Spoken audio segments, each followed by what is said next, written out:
Om Sahana Bhavatu Sahana Bhunaktu Sahaviryam Karavavahai Tejasvina Vadhitamastuma Vidvishavahai. Om Shanti Shanti Shanti.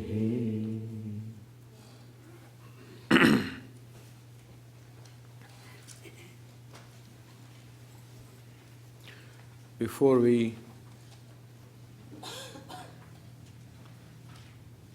proceed with the discussion of this lobha or greed, a little more insight into this mechanism of anger, that whenever we get angry, in fact we are getting angry at our own self. It is our frustration with ourselves that makes us angry. And why is there a frustration? Because we have expectations of our own self as to what we should be. So it is my expectation of myself which in one way or the other manifests as expectation from others. So when I make demands upon others, in a way that arises from the demand that I make from myself. And for example, I expect myself to be a lovable person, let us say. And therefore I want others to love me. If in my opinion they don't, then that means that I am not what I expect myself to be. I expect myself to be in charge of things. And therefore, I make demands upon others that they should do this and that, and when they don't do that, that means that I am not in control. So I have expectation that I should be in control, that I should be right, I should be correct, I should be successful. These are the expectations I have of myself. And these expectations I have of myself manifest as expectations or demands over other people. Closer the people are, more demanding I am going to be, which is understandable because where can we make demand where we are comfortable? So in relationships closer, I am more comfortable, more sure of not being rejected. Not sure, therefore I can take more liberty. So more expectations means more liberty. With people whom we are not well acquainted, we are always cautious and therefore take less liberty. People whom we do not know, we don't have any expectation at all because we just do not know them. So these expectations from others ultimately arise from my expectation of myself. That I should be in control, I should be right, I should be good, I should be truthful, I should be non-violent, I should be loving. And when your behavior towards me somehow proves the other way around, when you don't care for me, then I think I am not loving. Otherwise, if they don't love me, I am not lovable. So when I find I am not lovable, then I become unhappy with myself, frustrated with myself. So this anger ultimately arises from my frustration with myself. It's something to be understood. And this we will know when we observe our mind, as to why did I get angry at this person? Because first I got angry at myself, I was frustrated with myself. He doesn't even listen to me. So that he should listen to me is an expectation because I should be in command, I should be in control. When somebody does not listen to me, does not obey me, that means that I am not in control. That means I find that I am not even capable, I am not competent, strong enough to get my way, to control. So I expect myself to have my way, I expect myself to to be in control, I expect myself to be able to demand everybody's attention. And if I don't demand attention, so suppose you don't pay attention to me while this talk is going on, I may get angry. Don't look there, look at me. So if somebody walks along and everybody looks there for 2 minutes, and they will escort the person all the way. Sometimes somebody may have to go. The very serious talk here is just forgotten. This is just habitual. I feel rejected. You are not paying, that means what I say is not important to you. You don't pay attention to me. I feel rejected.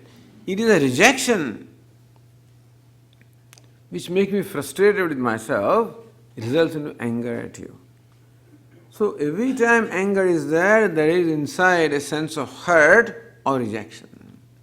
So if I interpret your behavior as rejecting me, otherwise if I don't, then nothing happens. It is not that we consistently get angry with a given behavior. Sometimes some behavior doesn't bother us. When we know that it doesn't mean it, I don't feel hurt somehow. I didn't have much expectation. But my anger is because I feel hurt, I feel rejected, I feel frustrated. And so it is my dissatisfaction with myself which results into dissatisfaction towards others and which results into anger towards others. So all of this ultimately comes back to ignorance. Ignorance which creates in me a sense of inadequacy, sense of incompleteness, sense of dissatisfaction with myself, and that ultimately results in expectation of myself and this anger. So we should know this, and therefore we should know that I become too sensitive. Sometimes we are so sensitive that we feel rejected in no time. All it needs is somebody just not looking at me. Somebody is busy, I'm passing by and you are busy and you don't look at me. He is ignoring me, not respecting me. So even if you look at me, the expression on your face are not what I think they should be. Then he looks at me all right, but I think he just, the way he looks at me, as there is something. So if you smile at me, then also I get upset. If you don't smile at me, if you smile, he is laughing at me. Don't smile, he doesn't look at me. So when I am frustrated from within, what does it take for me to feel rejected? Very little. We find sometimes people are very touchy. You touch and you don't know. It's like walking on eggshells.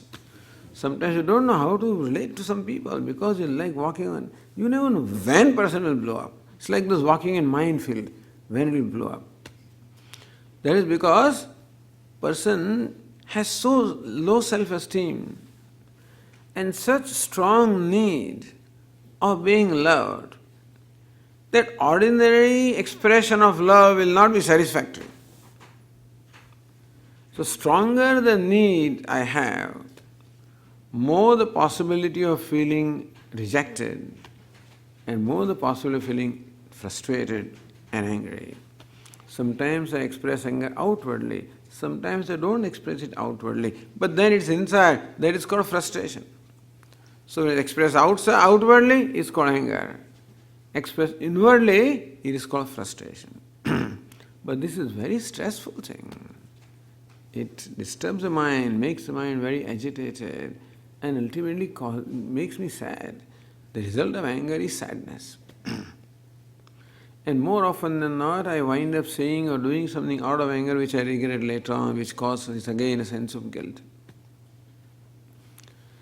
So, and of course, as they would explain to us that in our upbringing also we have been treated in various ways, and perhaps it is possible that I felt that I was treated in an unfair manner. Swami, there are 5 siblings. My parents always, they ignored me, and I'm the middle brother, and all the elder one always got attention, younger one got attention, and I was always ignored, neglected. So being neglected, this is my perception. If you ask them, they don't feel that way, they don't think. But then this is the perception, as Swami says, it's a perception of the child.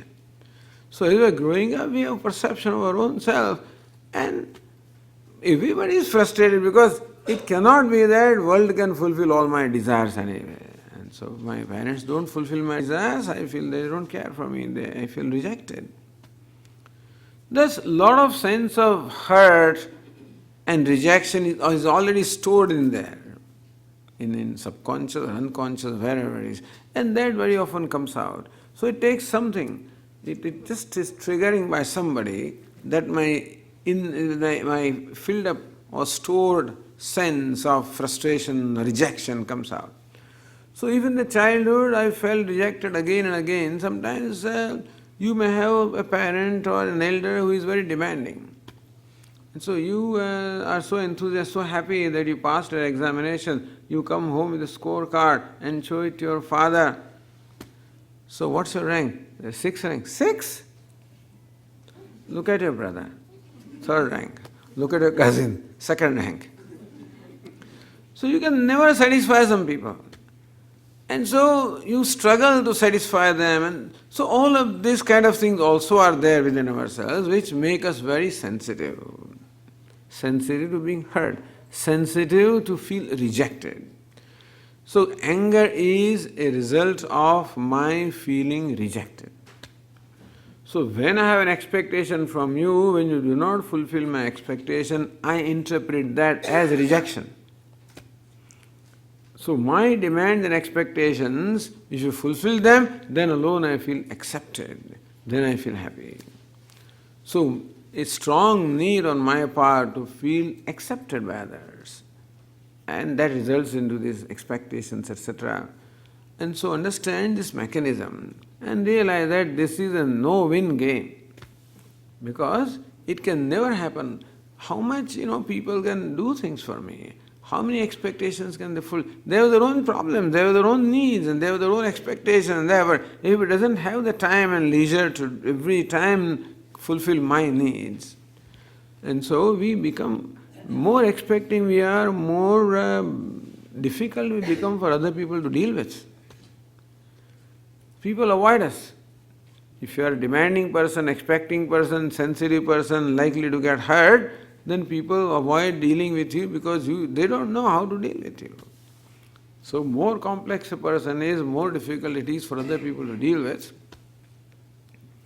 So let us understand our own mind and see that this sensitivity of feeling rejected, feeling neglected, feeling ignored, I have to deal with that. And I should remind myself that nobody else can accept me, I have to learn to accept myself. So self-acceptance. For anger, accepting myself as I am. Accepting my limitations, accepting my shortcomings, and accepting myself, being content or happy with what I am. Oh, Swami, thank you very much. That means I need not change. No, you may change, you should change. But change need not have to come from dissatisfaction or rejection. It's not as you reject myself to change. I want to change. I want to be a better person than I am. I want to be more free from this anger, etc. But that doesn't mean, how can I accept myself when I'm angry? Accept yourself as you are, and we are not responsible for what we are. We need not consider ourselves responsible for the unconscious, subconscious. It's all there from this life or the previous life. So we're not responsible. All responsibility is to do something about it. I need not blame myself because I'm an angry person. I need not blame myself. That's what I've inherited. Let me see what I should do about it. So accepting myself, including my limitations, that will make me comfortable with myself. That will make me less demanding of others. That will make me less frustrated and rejected. So that is self-acceptance. Accepting my limitations. That I am not all-knowing. I am not omniscient. I do not know everything. I cannot be right all the time. I cannot be successful all the time. I need not make from myself a demand that I should be right every time, I should be successful every time, and then feel humiliated when I am not. Be kind to yourself and be kind to others. Swamiji, you teach us that we should not get angry, but other people get angry at us. What should we do about that? Of course, that's the... we talked about that in satsang. But then, being, as we said, anger is a sign of helplessness. And therefore, an angry person is a helpless person. A person who feels rejected. More angry a person is, more rejected and frustrated that person is, more unhappy that person is. There is a lot of emotional pain in that person, and not knowing how to deal with our emotional pain, we take it out on others. That's the only thing that people know. And therefore, seeing as our Swamiji says, seeing the person behind the behavior. So behind an angry person, behind a aggressive person, there is a helpless person in pain. If we see that fact, then the two-step approach. So rather than responding to the behavior of that person, we try to respond to the person. In that case, our response is likely to be more compassionate, because you can be compassionate towards a person who is in pain. The kshama, forgiveness or compassion, is the way to relate to people who are hurting us or who are angry at us. Difficult, all these are difficult things. Nothing is easy. But then, this is what we have, this is all we have, that's all as human beings we have to do basically. Basically, this is our life work. Is to work with our mind and uddaret atmana atmanam. This is how we rescue ourselves or lift ourselves by ourselves. What is meant by the self that is submerged in samsara? A self that is subject to being angry. A self that is a demanding self. A self that is an unhappy self. We have to lift it, meaning that release that poor self from this anger, etc., and make it happy. This is the only way of becoming happy. There is no other way of becoming happy, because happiness is a state of mind. And therefore, as long as there is anger, etc. in the mind can never be happy. Regardless of what all I have, if I am an angry person, I cannot be a happy person. A person who is a kind person alone can be happy. And therefore, only way to be happy in our life is to do this work, lifting ourselves, rescuing ourselves by ourselves. So this is a little bit about anger. Next we said, Lord Krishna says, Kamaha, Krodha, Tatha Lobha, Tasmat Etat Trayam Tyajet. Trividham Narakaschedam Dwaram Nashanam Atmanaha. Here Arjuna, this is a threefold gateway to Naraka, means hell, means to suffering, mental suffering. Nashanam Atmanaha, it destroys one's own self. Meaning submitting ourselves to this Kama, Krodha, Lobha. Meaning that demands, anger, greed, etc., more we submit ourselves, more unhappiness and sorrow they cause, and more our personality becomes disintegrated. So what is important is having an integrated personality. Then our chariot can function well. Remember the chariot, where the horses are, the sense organs are the horses, the mind is the rein, intellect is the charioteer, and we are the master of the chariot. Now, if the horses follow the commands of the charioteer according to that rein, then the chariot will run nicely. But if the charioteer asks the horses to go in one way and they go in another way, it can happen. Sometimes it happens.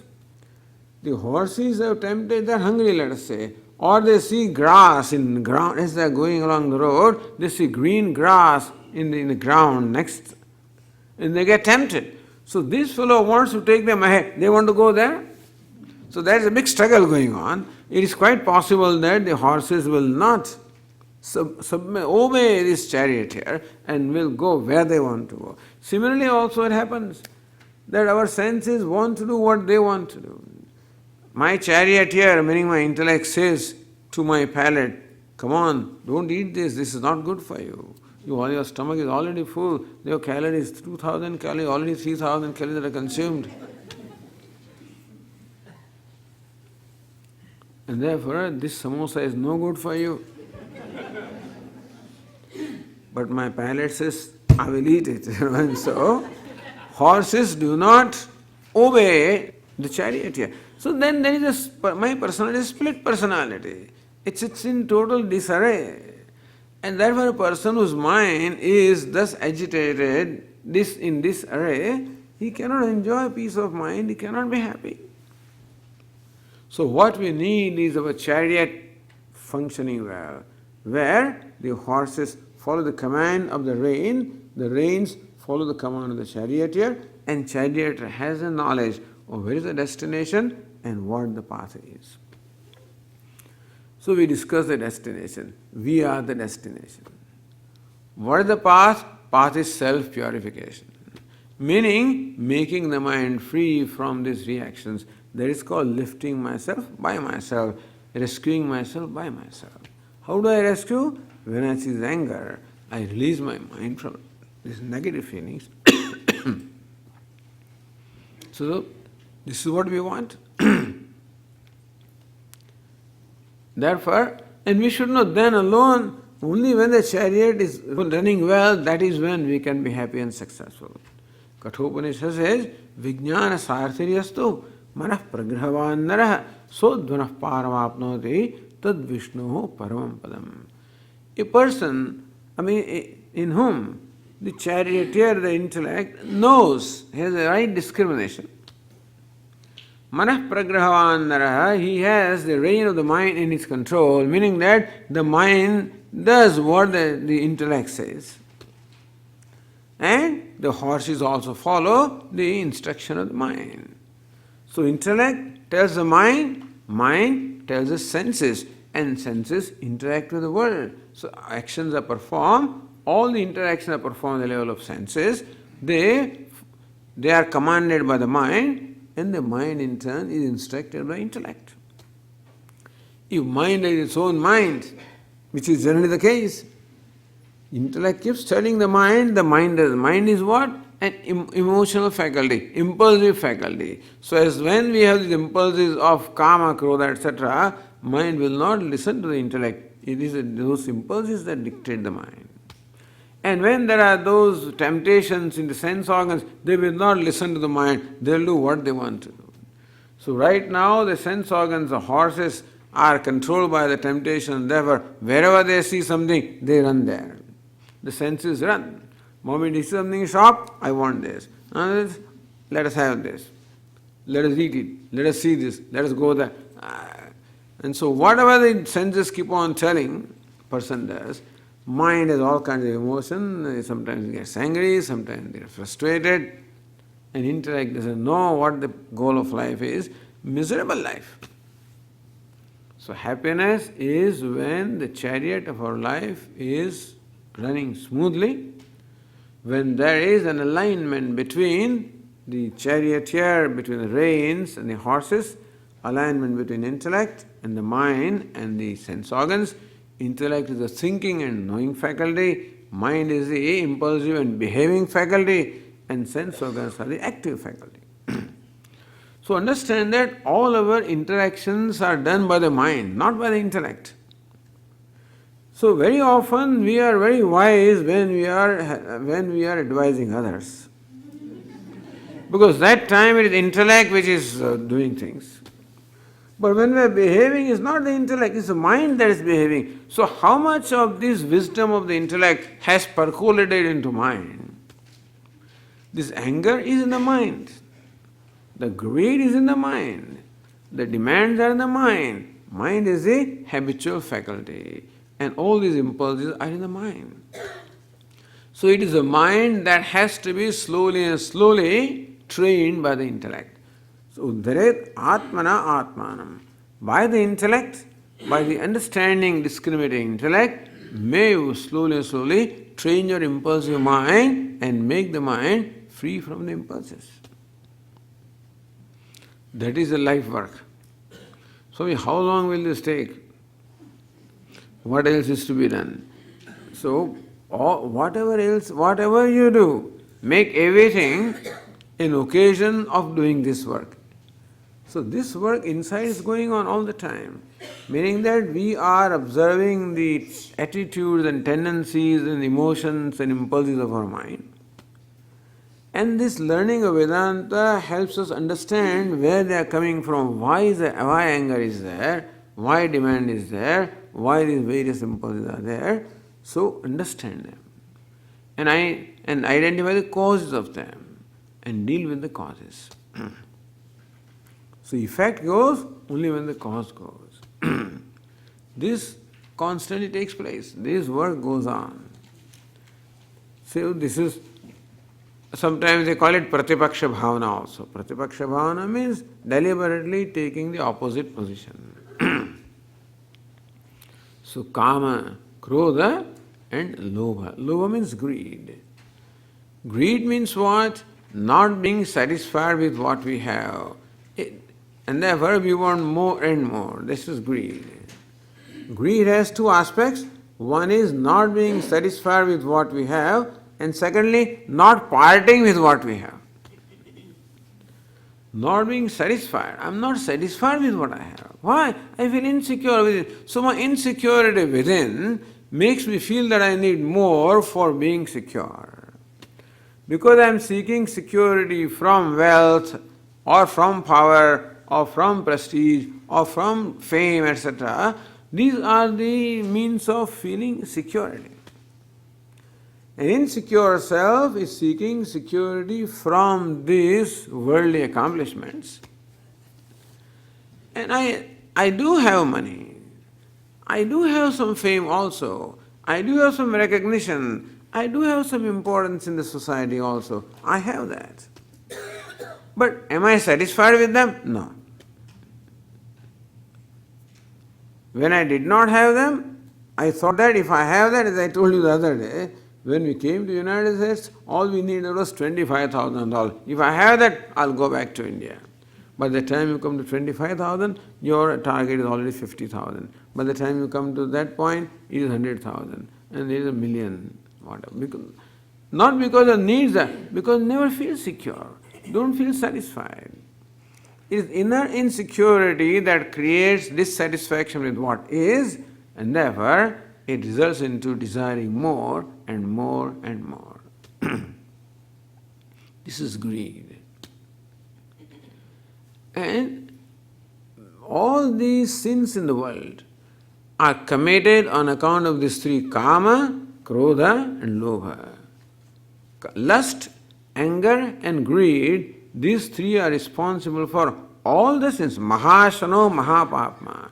Each one of them is comparable to fire, and trying to satisfy them is like pouring butter into fire. They become more demanding, and all the sins are committed because how long can you satisfy your impulse of greed?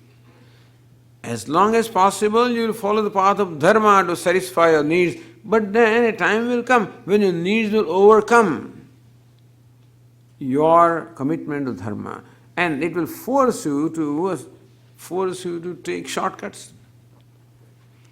So you find lust, anger and greed. All of these are responsible for all the suffering in the world. So we suffer and create suffering for others. Only human being is responsible for all the suffering which is there in the universe, not Ishvara. God has not created any suffering other than the natural suffering of birth and death and old age and what it is. That is, other than that, all emotional suffering is caused by human being because it's Kama, Krodha and Lobha. You see, greed. When I am greedy, I want to exploit others, I want to take advantage of others, I want more than what my fair share is, and that will result in doing injustice to others, trampling upon their rights, unfair competition, unfair means, all kinds of things are going on everywhere, unfortunately. It's most amazing that more I have, more I want. Somehow people are, in India, what kind of scams are taking place? Thousands of crores, people have hundreds of crores of rupees and they want thousands of crore more. What will you do with it? 200 crore rupees, what will you do with 100 more? So he still wants more. What is he going to eat? Is he going to eat that? Or what is he going to do with that? Nobody knows. But you just want more. You feel empowered.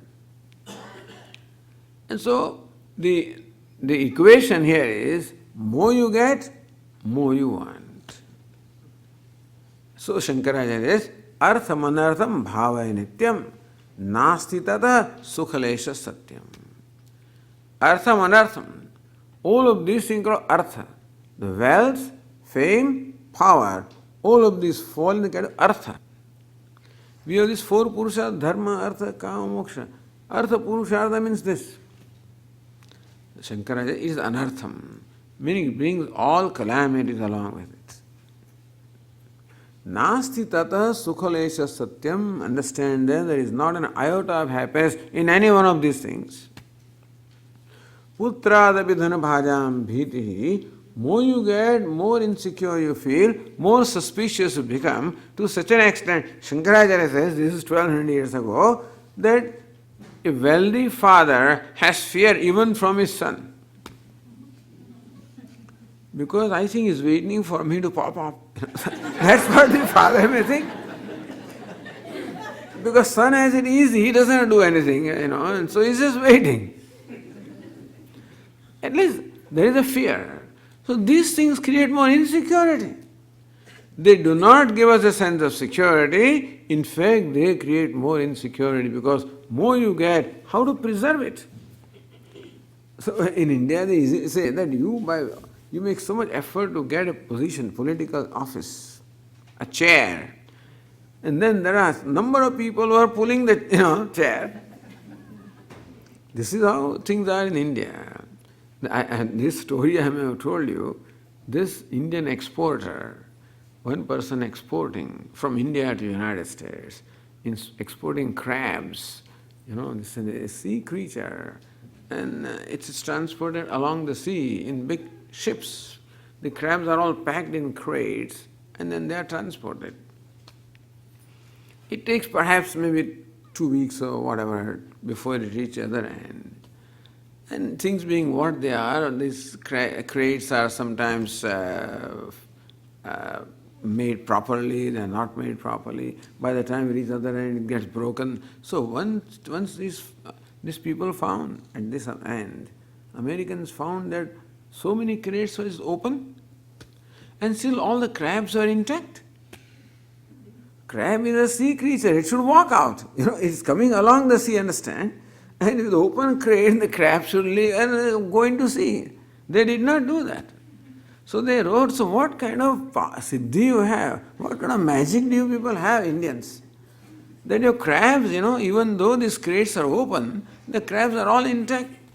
He says one rule in India is that for everybody who wants to go up, there are 6 people who want to pull him down. And that being the case, nobody could go up.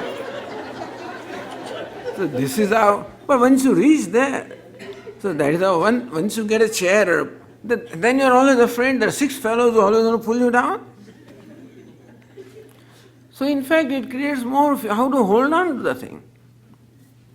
Power, how to hold on to that. Wealth, how to retain it. So you got it for your security, and now there are more because now you find more fellows want the same thing. And so nobody has ever thought, but Shankaracharya said, Artham anartham. Don't think that artha. Artha means wealth, fame, power. Don't think that they give you security. Don't think that they give you happiness. Nasti tata sukhalesha satyam. There is not an iota of happiness. Bhava nityam. Always contemplate upon the nature of these accomplishments. You need them, that's okay. There is nothing wrong in having wealth or power or fame. Nothing wrong in that. But then you use them. All of these are good things to have because they empower you to be a better contributor. So in order to contribute also, you need some resources. So these are excellent resources to empower you to contribute more. But if you think that you will be happier by hoarding them, that will not work because they give you more insecurity. People become suspicious. I think this one case is well known. Case of who was it person? Very famous person. He suspected everybody. He could not trust anybody. Howard Hughes, right?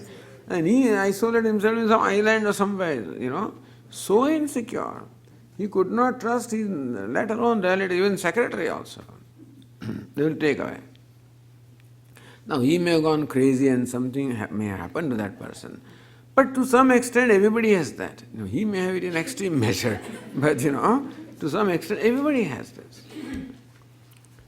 So lobha is my desire to seek security from the worldly ends. Remember that they cannot give me security. They can give me empowerment. They are the resources which I can very well use to help people, to be a better contributor. So, if you have value for being a better contributor, certainly they are the means but not the end. Means for what? Not means of security, means to empower you to become a better contributor because they are excellent resources. So don't think Vedanta grudges the worldly accomplishments, only tells us what should be our relationship with them. The relationship is use them as means, they are not the end. So lobha, greed. One should know this equation that things can never satisfy us. More we get, more we want. More expensive car you get, you feel proud for a few months or for a few weeks, and look around and you find your neighbor got even a bigger car. So this car lost its charm. Now I'm only planning, when can I get bigger than him? Because, I have valued them so much that I value myself based on them. See, human being values, I think I become valuable when I have wealth, otherwise I'm not valuable. Yes, Swami, but in the world nobody looks at you also. If you don't have wealth and if you don't have this thing, then nobody cares for you. So that people would look at me, they make note of me, they would care for me, they would hold me in good esteem or respect me, therefore I should kill myself to acquire this stuff. But the people's respect is the same thing. There is not an iota of happiness there also. In people's respect and honor you get from the world, also there is not an iota of security or happiness. It can turn any time. So again Shankaracharya says, Yavad vitto pajana shakta tavan nija parivaro rakta. As long as a person is capable of earning wealth and power, so long people are attached to him, they look up to him, then paschat jivati jarjar dehe. When the fellow grows old, he is no more able to command anything, he is lying in a corner in the house, vartam kopi na prachadiyehe. Nobody even bothers about him, nobody even asks him how he is. So another story, the story coming from Gujarat, This Gujaratis may have heard this, but there is in this village, there is this person whose name is Nathalal. But the fellow is very poor. And so everybody makes fun of him, say, hey, Nathya. So that's the way of addressing, Like Chotu, like Subbu, Subramanyam. Subbu. Now that of course parents themselves may be addressing, I don't know, but here this is so that's how people who address him call him. This poor man was very humble, he had nothing to reply. Somebody advised him to buy some lottery tickets. This fellow did. He didn't have much money, but about 1 rupee, whatever lottery. And somehow it happened that he hit a jackpot and overnight he became multimillionaire. Now people's behavior all changed. Now when he walks on the street, there are 4 people going along with him. He's a retinue. Hello, Nathalal. Now the dress has changed. No one, Nathalal. Nathalal is a very practical person. He says, he mutters to himself, I'll tell him. The person doesn't, but he must, I will tell him. Hello Nathala, how are you this morning? Thank you, I'll tell him. So somebody is walking along with him, he hears him muttering, I'll tell him. What is this you are saying? I will tell him. I'll tell him. Who are you going to tell? He says, come with me. And so he took this man home, into his house, into a room, an inside room, and there's a big safe vault. Open that, lot of money. He says, every night I come here and I tell him, today I got 25 salutations, 39 greetings, because people are greeting that, they're not greeting me. So now they are saying, so I know where it is coming. So this is a very practical fellow. Otherwise you have a notion that now people respect you. Nobody respects you. Respects your position or respects something like that. That's how it is. I mean, we don't expect anything different, but we should not have all kinds of notions about ourselves that now I have become very respectable. And suppose you become respectable, so what? You get used to that. Then if they don't respect, then it's a big problem. See, when we were brahmacharis and studying in the ashram, then if somebody used to bow down, then I felt embarrassed. Hey, don't do that to me. But then you become brahmachari, you become a Swami, and then now bowing down is something, now somebody does not bow down to me. So what do you get out of this? You get used to a thing, and then it doesn't mean anything, then it is never sufficient, then you want more always. So lobha, greed extends everywhere, understand? This is all part of greed. That you want more, that means you expect more and more from people. They should do more for you. All of this is part of greed because not satisfied with what I have. So what is the antidote for greed? Is pratipaksha bhavana. What's the opposite? Is contentment. Being content with what I have. Don't keep asking these questions. If there is contentment, how will there be progress? What progress? If contentment will be progress in the world, Swamiji. If everybody is contented, then what progress? So what do you want? What is the purpose of progress? For getting contentment, understand. Progress is not for the sake of progress. Ultimately, human being wants everything to be being the pleased self. If I am pleased with what I have, why do I need progress? So what is progress? Converting luxury into necessity, that is progress. That means what? Creating more and more dissatisfaction, creating more and more dependence. More garbage? Okay. That you realize when you are changing the house, I guess. What all you have accumulated. All this garage sale and this sale, etc. But understand that to be happy, we do not need anything other than ourselves. Which ourselves? A mind that is pleased with itself. That's all we need. A mind that is happy with itself. A mind is content with itself. That's all that is required to be happy. Nothing else is required. And as I said, nothing else is required to be unhappy also. A mind that is discontented is enough to make me miserable. So I make myself happy and I make myself miserable. Therefore, Uddharet Atmana, lift yourself by yours.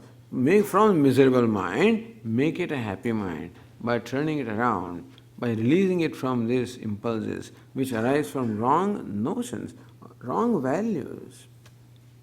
We have devalued ourselves and overvalued these other things of the world. So it's wrong values. Wrong understanding, wrong values, wrong priorities, that's all.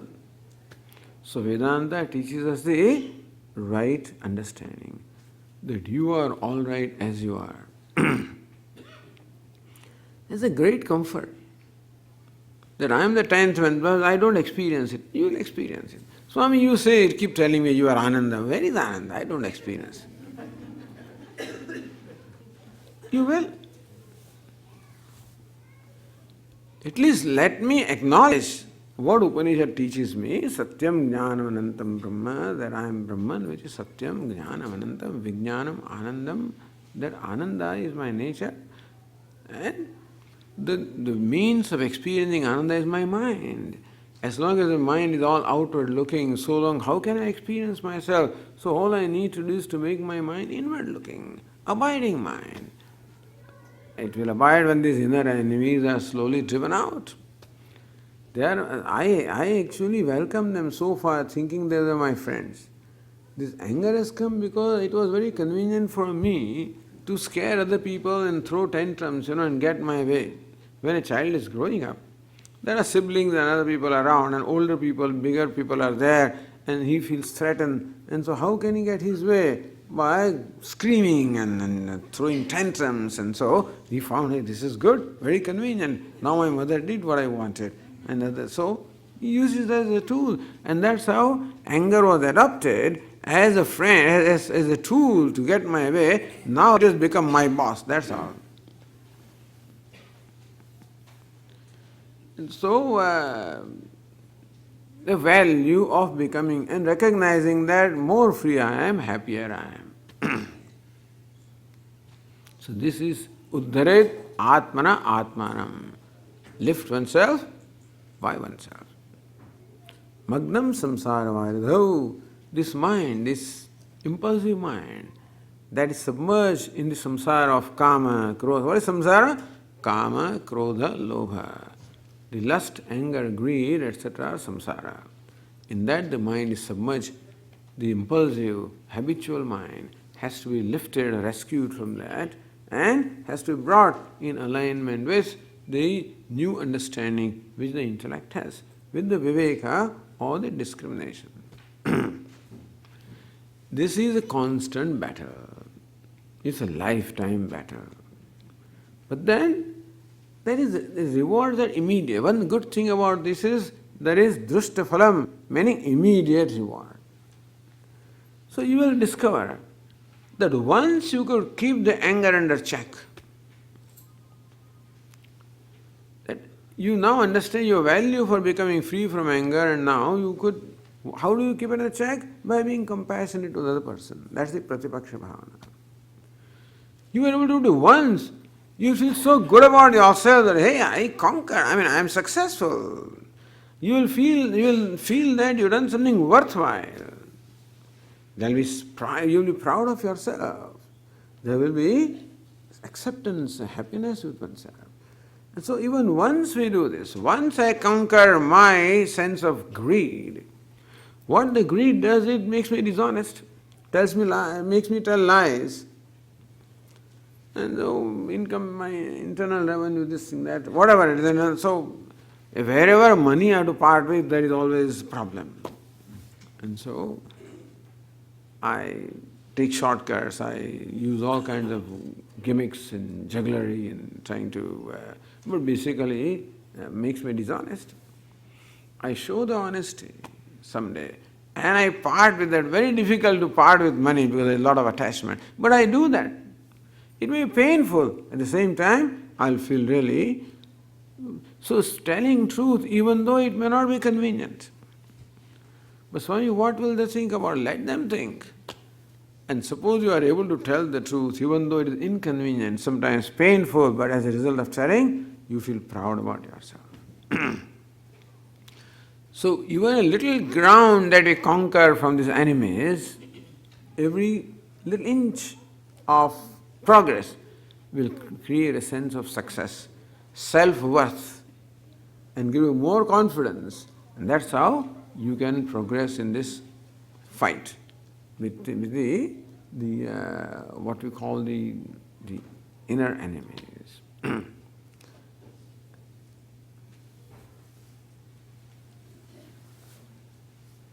Swami, please come, have a seat here.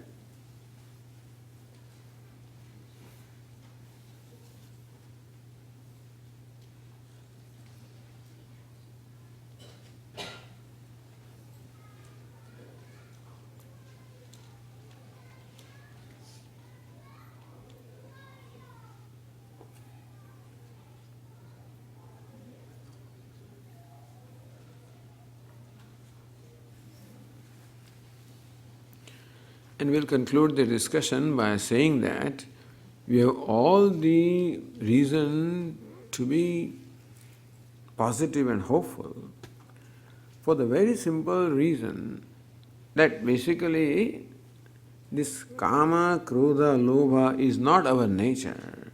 They are intruders, they are not inherent in our mind.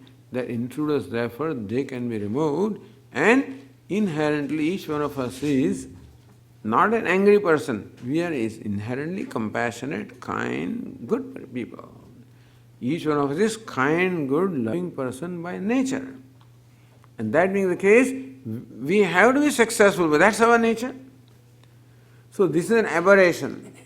This anger, etc., is an aberration.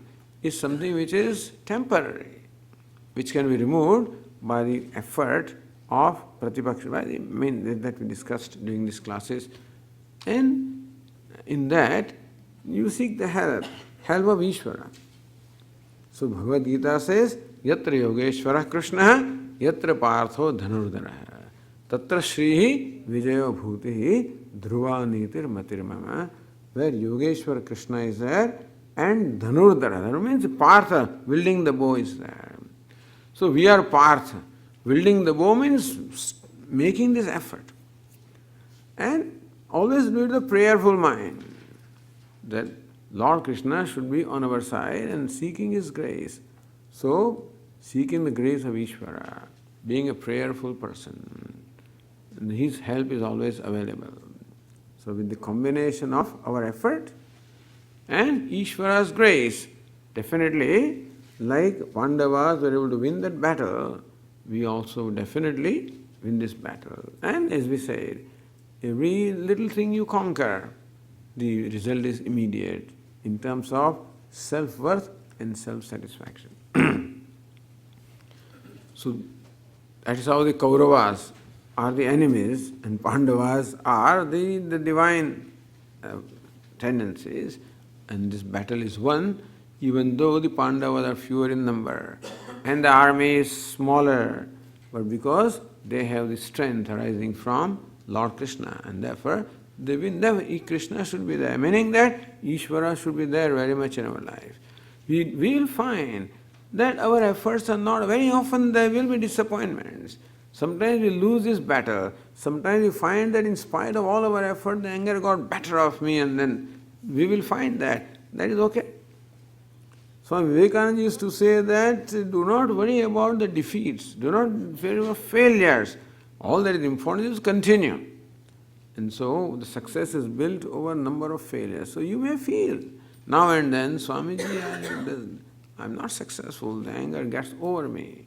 We continue with prayer.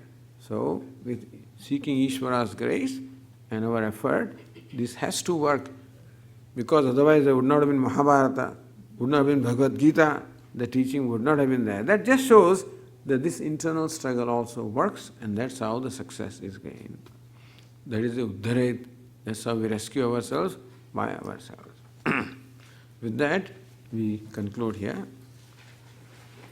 Om Purnamadah Purnamidam Purnat Purnamudachyate Purnasya Purnamadaya Purnameva Vashishyate.